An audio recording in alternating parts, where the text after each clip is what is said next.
Bienvenue à cet épisode de l'Alpha Body Show.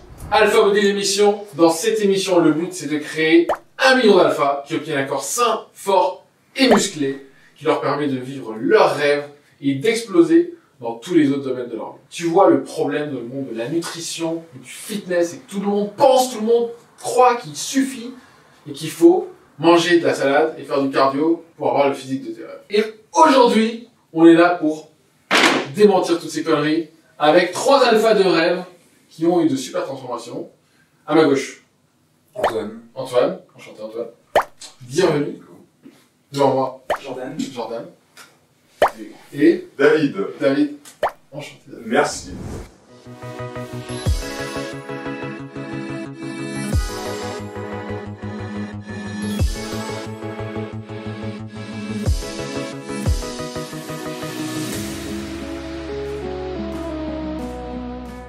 Aujourd'hui. J'ai 43 ans. D'accord.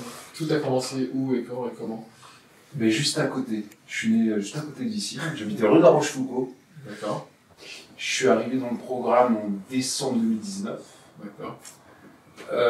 Je suis arrivé dans le programme parce que j'avais passé les 40 ans et que je voulais retrouver le physique de mes 25 ans. J'avais fait beaucoup de boxe, beaucoup de capoeira, j'étais assez sportif. Mais à ce moment-là de ma vie, j'avais pris du poids. J'ai jamais été très gros. J'étais un peu gros adolescent. Ça m'a laissé un peu des complexes d'ailleurs.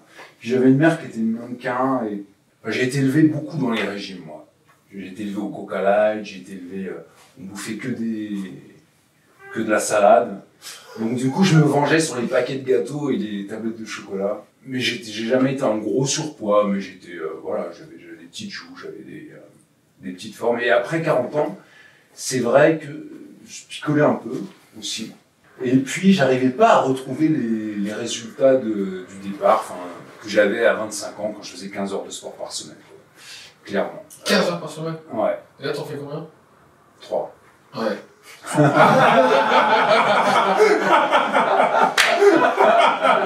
Bim. On peut s'arrêter Tout a été dit, c'est bon.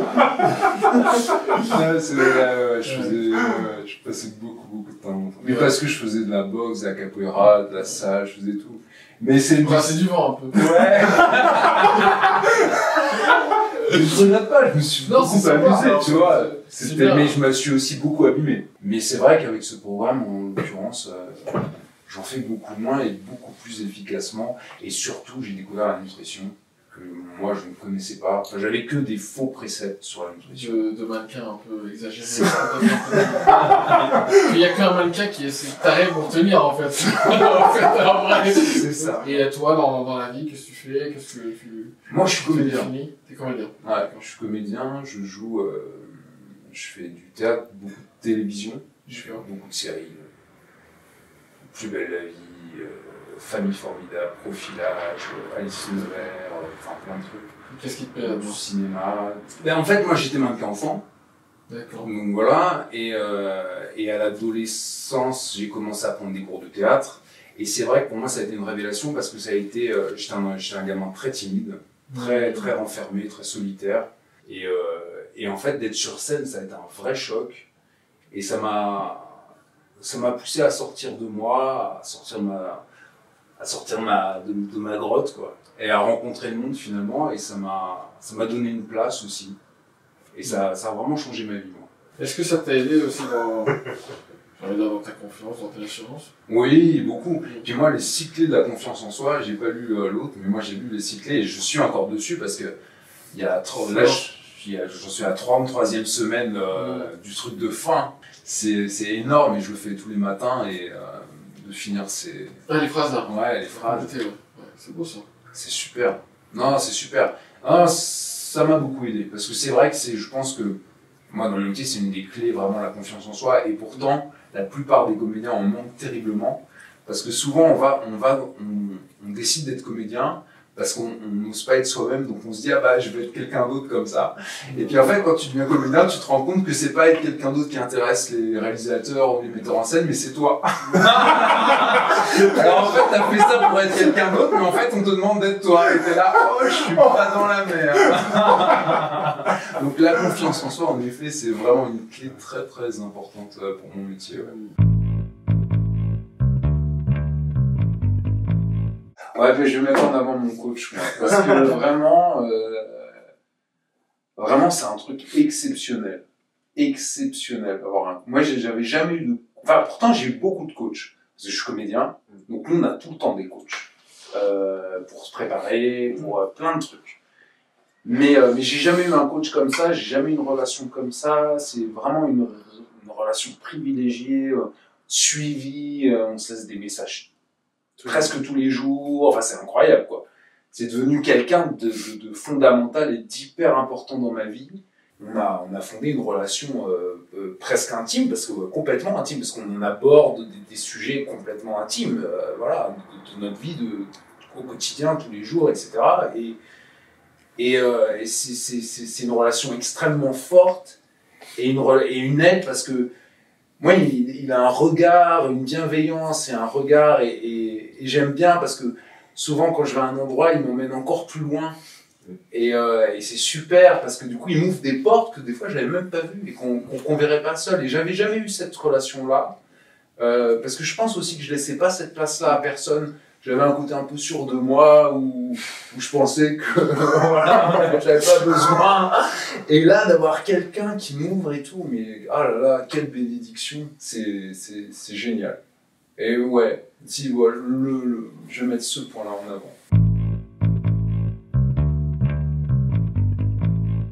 Bon, qu'est-ce que tu dirais à quelqu'un justement qui est dans ce jus-là, pour qu'elle sorte de ce quotidien et dise allez, c'est bon, j'ai le déclic. C'est pas évident, parce que ça c'est vraiment quelque chose d'intime et de personnel, je pense, cette démarche-là de faire ce pas-là. Parce que moi aussi, j'ai eu, surtout au début et tout, j'ai posté sur Instagram en story des photos torse nu et tout le monde était là, ouah, qu'est-ce que tu fais, nanana. Et il y en a certains qui me posaient des questions, donc je leur expliquais, je leur disais, et je sentais qu'ils étaient hyper intéressés. Mais j'ai vu qu'ils n'allaient pas jusqu'à s'inscrire et faire la même chose.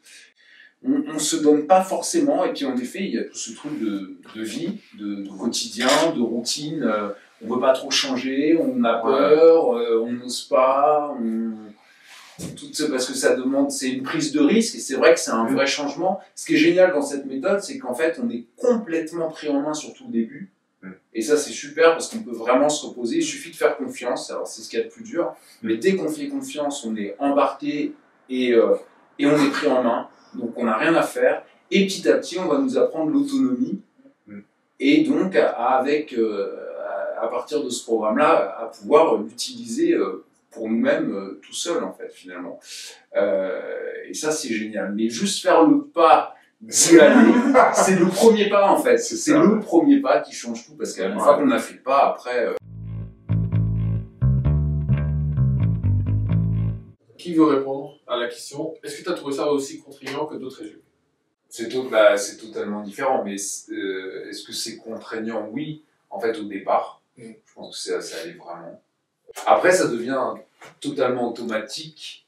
Enfin, moi, je sais que certains ne le font pas. Enfin, au bout d'un certain temps, ils se font des estimations, etc. Moi, je ne pourrais pas après. Moi, je suis moi, je suis très très carré. Il n'y a que quand je vais au resto que j'estime. Mais sinon, et dans les fêtes chez des amis.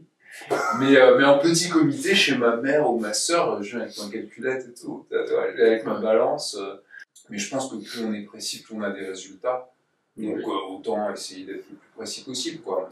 Du moins quand ça l'est. Parce qu'en effet, c'est bien aussi de temps en temps d'aller faire la fête, et en effet, je fais la fête et je vais estimer au mieux de ce que je peux. Mais voilà, faut pas que ce soit la norme. Faut que ce soit l'exception.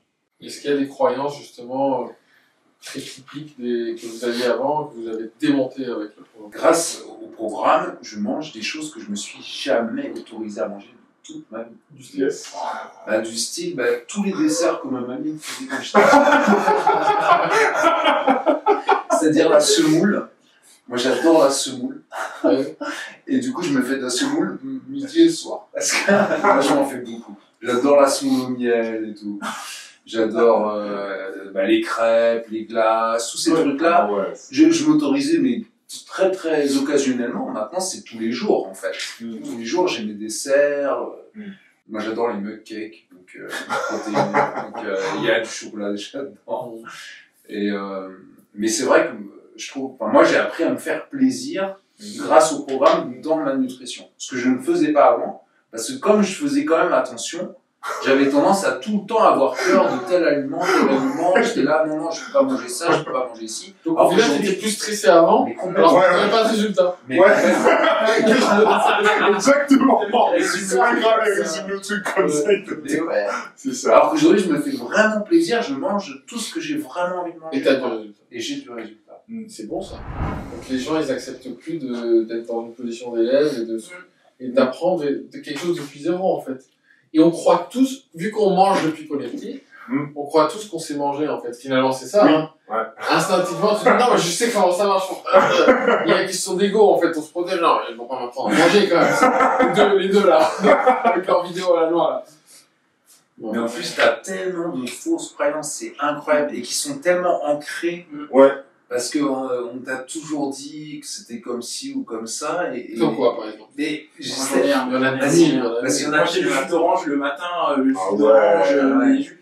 Le jus, c'est le truc classique de maman, ma mère aussi, qui croit bien faire en fait. Mais c'est le jus, c'est une bombe à calories. Ouais. Un truc de ouf. Non, mais moi, ma mère, sa croyance, c'est les féculents. C'est-à-dire que quand on mange chez elle, il y a toujours des légumes. On mange que des légumes, on n'a jamais le droit aux féculents. Mais du coup, on a faim. Ouais, t'as du lucide.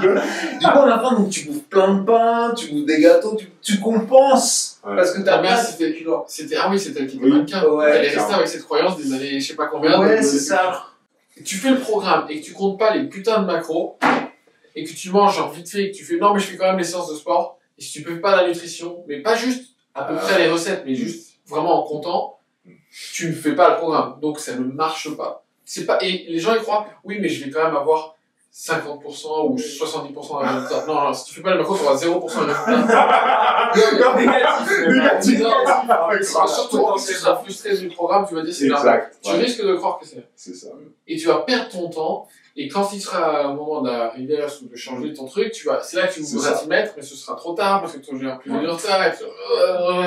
Non.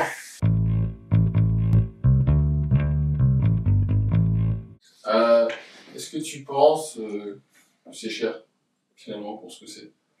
Est-ce que tu en as eu pour ton argent? Oui. Moi, j'en ai eu clairement pour mon argent. Non, moi, c'est une certitude. Sur le coup, quand on m'a dit le prix et tout, j'étais là, ah! Ah oui, d'accord. Attends, j'ai mal lu. C'est pas moi! C'est marrant. C'est pas! Mais non, mais ça a changé ma vie sur tous les plans. Donc, à fond. Moi, je suis super content.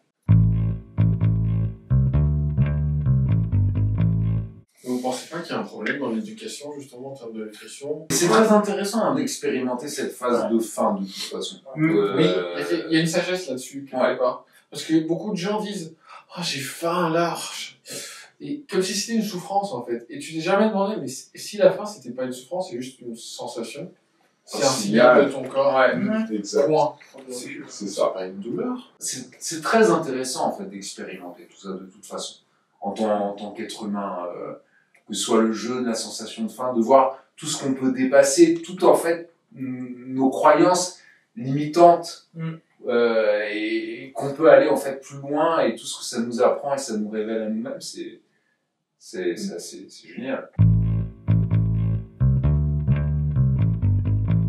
Et alors, c'est quoi les projets, maintenant? Moi, je veux reprendre de la masse. Yes. Et dans la vie? Ah, bah, dans la vie, moi, j'ai des objectifs de carrière très, très clairs, qui vont me demander encore un petit peu de temps. En gros, j'aimerais avoir un rôle principal, soit sur une série, un rôle récurrent, pour avoir une certaine stabilité, soit sur un film. J'ai envie d'avoir un rôle principal. Voilà. Parce que j'en ai eu au début de ma carrière beaucoup, et c'est vrai que ces dernières années, j'ai plutôt eu des rôles secondaires où je jouais les méchants. Et j'ai envie qu'on me fasse confiance pour porter vraiment un film, une série, ou quelque chose. Donc il faut de la conviction. Il faut de la conviction, ça c'est sûr. En toi. Ouais, c'est la base. Ouais. Et si tu l'avais, cette conviction, tu le sentirais comment? Si j'avais cette conviction, je me sentirais invincible. Qu'est-ce qui changerait dans ton attitude si tu avais cette conviction et tu te sentais invincible? Tu ferais quoi comme action? Je pense que ça changerait un petit peu ma manière de me présenter, ma manière d'interagir. Elle serait un peu plus affirmée. Un peu plus affirmé. Ouais. Donc si tu avais cette conviction, Ouais. tu aurais plus d'affirmation. Oui. Dans ta façon de te présenter. Oui. Je pense que tu l'as. Hein. Non, je pense que je suis pas loin. Ouais. Faut juste que je... Non, en fait, je pense que je suis prêt. Il faut juste que je passe à... Il faut que je pose des actions. Ce que je commence à faire, de plus en plus précises. Ça marche. C'est noté.